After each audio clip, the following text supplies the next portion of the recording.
Public-private partnerships. How can PPPs deliver better services? Lessons from the Korean PPP experience. 수도권 매립가스 자원화 사업은 혁신적인 신재생 에너지 사업을 민간 투자 사업으로 추진하면서 성공적으로 추진된 사례로 보고 있습니다.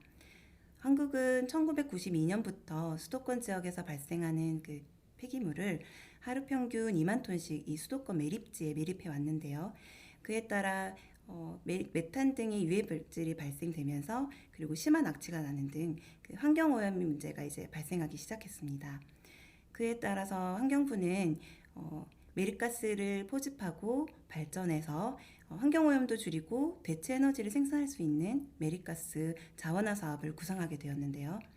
2000년 10월에 민간투자법에 의한 BTO 방식으로의 정부고시 사업으로 본 사업을 추진하게 되었습니다. 2003년 환경부는 사업 시행자와 실시협약을 체결했고 2007년에 시설이 준공됐으며 그리고 2018년 운영기간이 종료될 예정입니다. 본 사업의 내용을 구체적으로 말씀드리면 앞서 말씀드린 것처럼 수도권 매립지에서 발생하는 매립가스를 포집하고 스팀터빈 발전시설로 보내서 전기에너지로 전환시킨 다음 이렇게 생산된 전기를 판매하는 사업입니다.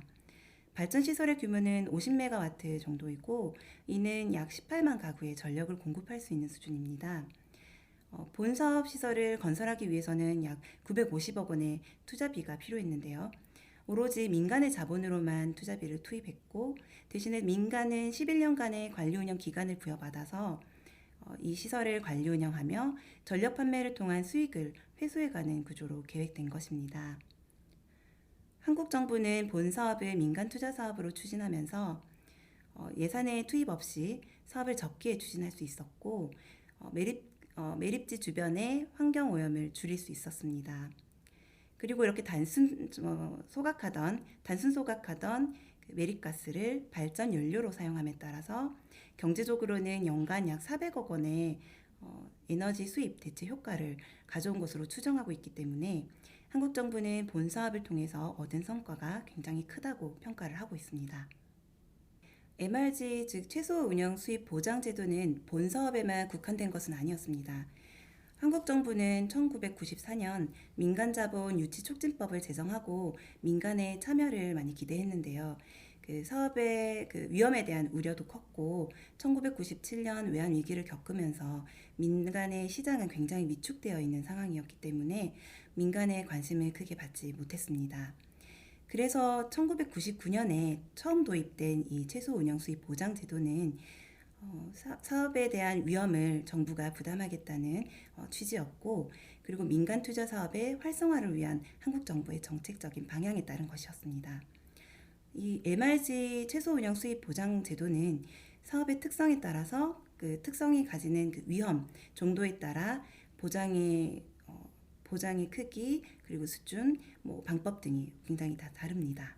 본 사업의 경우에는 기술적인 위험과 그리고 매립가스 발생량 그리고 전력 판매에 대한 그 위험이 본 사업 추진에 있어서 그 위험이라고 보고 있습니다. 환경부는 본 사업을 정부고시로 추진하였기 때문에 이러한 위험들을 사전에 파악할 필요가 있었고요. 그래서 환경부는 우선 매립가스 자원화 사업을 추진하는 해외 사례를 면밀히 검토하고 국내 적용 가능성을 파악했습니다. 그리고 매립된 폐기물의 양 그리고 매립 예정량을 고려해서 장래에 발생될 매립가스의 발생량 다 추정을 했습니다.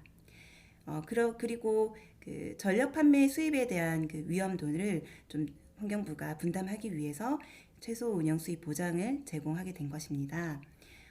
이 내용은 관리 운영 기간 동안 사업 시행자의 실제 판매 수입이 협약 시 추정했던 수입의 90%에 못 미치면 그 부족분을 정부가 보상을 해준다는 내용이고요. 반면에 그 실제 수입이 협약 추정치의 110%를 초과했을 경우에는 그 초과분을 정부가 환수한다는 내용으로 계약된 것입니다. 이렇게 정부와 민간이 위험을 분담하여서 시설 준공 후에 시설을 원활하게 지금 가동되고 있고요. 그리고 현재 전력 판매 수입은 협약 추정치의 110%를 초과하고 있습니다. 그렇기 때문에 민간은 계획했던 수익을 안정적으로 회수를 하고 있을 뿐더러 정부는 이 초과 수입분을 환수받고 있기 때문에 국가 재정에도 기여를 하고 있습니다.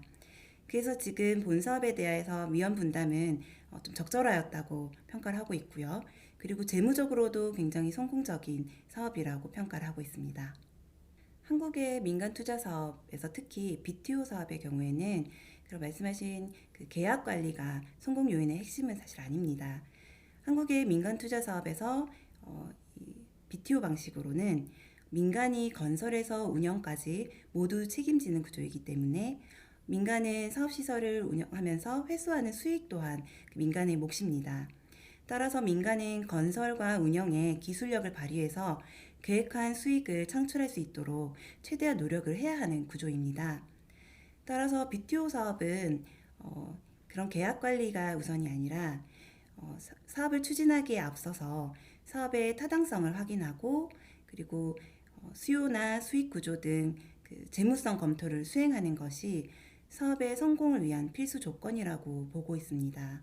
본 사업은 정부고시 사업으로 추진되었기 때문에 그 사업에 대한 계획과 그리고 재무성 검토는 환경부가 담당했습니다. 환경부는 그 기술적인 검토를 통해서 사업 계획을 마련하였고 그에 부합하는 재무성 검토를 통해서 이익이 창출될 수 있는 구조를 계획한 것이 본 사업 성공 요인의 주요한 점이라고 보고 있습니다. 물론 이렇게 정부의 역할뿐만 아니라 민간에서의 그 창의와 효율이 최대한 발휘된 점도 본 사업에 있어서 그 성공 요인이라고 보고 있습니다. 만약에 본 사업을 민간 투자 사업으로 추진하지 않고 정부가 단순히 그 시설의 운영만을 민간에게 위탁했더라면 운영 기간 동안 이렇게 효율적이고 그리고 책임감 있는 운영이 이루어지지 않았을 거라고 생각됩니다. 그리고 본 사업은 그 특성상 관련 분야의 전문성이 필요로 했기 때문에 그에 부합하는 민간의 기술력과 전문성이 잘 발휘되어서 본 사업을 안정적으로 추진할 수 있게끔 만든 원동력이라고 보고 있습니다. 본 사업과 같이 한국의 민간 투자 사업에서는 그 정부의 타당한 사업 선정과 면밀한 계획, 그리고 민간의 그 전문성과 경험을 바탕으로 한 사업 수행 능력, 마지막으로 정부의 적절한 지원 정책이 사업의 성공을 좌우한다고 볼 수 있겠습니다.